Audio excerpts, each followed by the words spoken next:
Richter here with Brett Dalton. Congratulations on the Kickstarter for your new movie, Trust No One. Thanks, Gavin. I appreciate that. I'm very excited to get to reteam with Bakshi. And thank you again for insisting I wear a hat.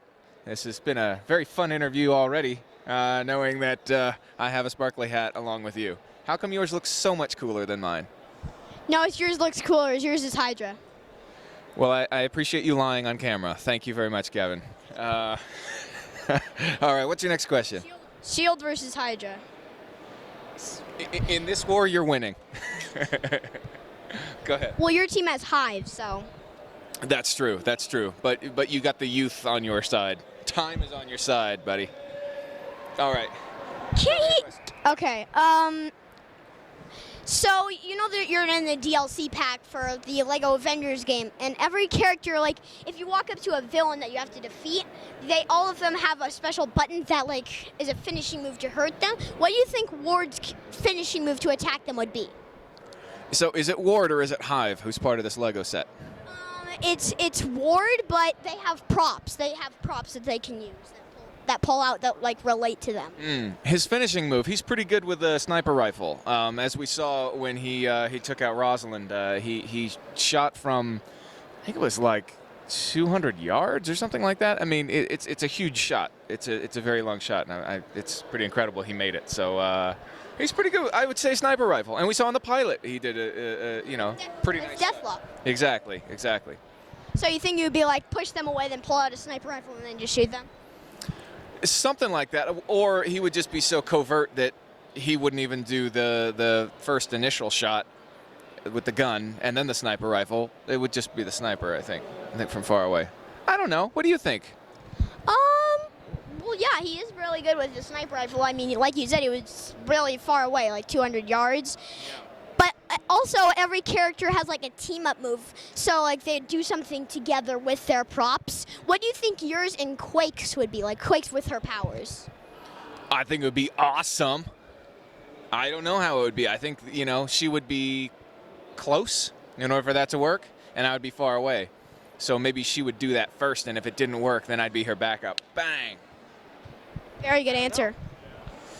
I don't know. It's all random. It hasn't even come out yet. We don't know. Oh, man. I just found out about this yesterday, Gavin. I mean, this is all news to me. It's all news to me. It's very exciting to have that. There was an action figure, a very small one, Hero Clicks. And we have a couple of those. But other than that, there hasn't been the action figure stuff. Like I want a pop figure and all that stuff. I like action figures myself, so I'm very excited about that. And coming back to that they all have a move that they do together. Do you agree with me that Coulson's and Ward's move would be like he punches him in the chest with his black hand and then he'd turn into Hive and run around and kill everybody? Oh, that's not bad. Gamers, I hope you're on that. This is a suggestion from Gavin here, and I think that it's a good one that should be taken up. That's not bad at all. He's got that robot hand. He can do a lot with that robot hand, can't he? Yes, he can. He's Coulson. He can pretty much do anything. With that robotic hand, I mean. So now that they have Ward that, might argue with that. Yes, Ward might argue with that, but yes. He has some powers. Yes. Ward might argue with that, or Hive might argue with that. Well, I think Ward in particular. Ward had this vendetta against Coulson. I think Hive probably thinks in bigger terms than Ward ever thought possible. In fact, that's one of the things that Powers Booth and his character was talking about a lot. Malik, he was like, look, man, you're looking at one step ahead on the chessboard. You look at the whole game. Look beyond the game. Look what room you're in. I mean, this whole thing is he has a much bigger perspective than Ward does. What's your favorite episode and what you did in that episode? As I said yesterday in the panel, I really did enjoy Trax episode 13 from season 1. It was quite cool, and I think it was kind of a shift for our show. Actually, everybody looked kind of beat up and not pretty, and there was sand everywhere, and everybody got their chance to shine. It was just a solid episode. We had a solid director on it. Loved the camera work, but everybody got their moments. Everybody was kind of the storylines kind of got crossed in the The pairs were very cool and interesting. Like Simmons was with Coulson, and they were undercover and playing something completely different. And then Ian and Chloe were together, and that hardly ever happens, you know. So this whole thing was just a lot of fun. And even Ward got a funny moment about trying to turn on the teleportation or the holocom table. So it was a lot of fun. I really like that one. I still like that one, even though it's season 1. Yeah. Finally, Ward gets a funny moment, right? Finally, you're telling me. Wet blanket. Wet blanket Ward. Speaking of tracks, this is a question I wanted to ask you. Did May actually get on top of a moving train or not? Like in real life? Yeah. I wasn't there that day. I think she might have. I think for one of those shots, she might have. We also have stunt doubles who do things that we're not allowed to do because of insurance. But we do the great majority of all of this stuff. So it's really pretty cool. There's only a couple things they won't let us do, but everything else they just assume we'll do it and, you know, hurt ourselves in the process. Yeah. So, like, they all, like, came back to each other in that episode over and over again, changing back in the different stories of perspective. Did you actually keep on doing the same shot, and which one was best, like 2 shots, because you had to shoot the same thing over and over and over again? Yeah, that's more or less how it works, yeah. We shoot the same scene in different sizes. A wide and a medium and a close-up, and they sort of choose what they need to for that particular scene, in terms of pace, in terms of technical things that are there. You don't want to catch a microphone in there, for instance, stuff like that. So yeah. Did May enjoy being hanged and then whipped and everything? Did she enjoy that? Like when she was on the chains, did she enjoy that? What do you think?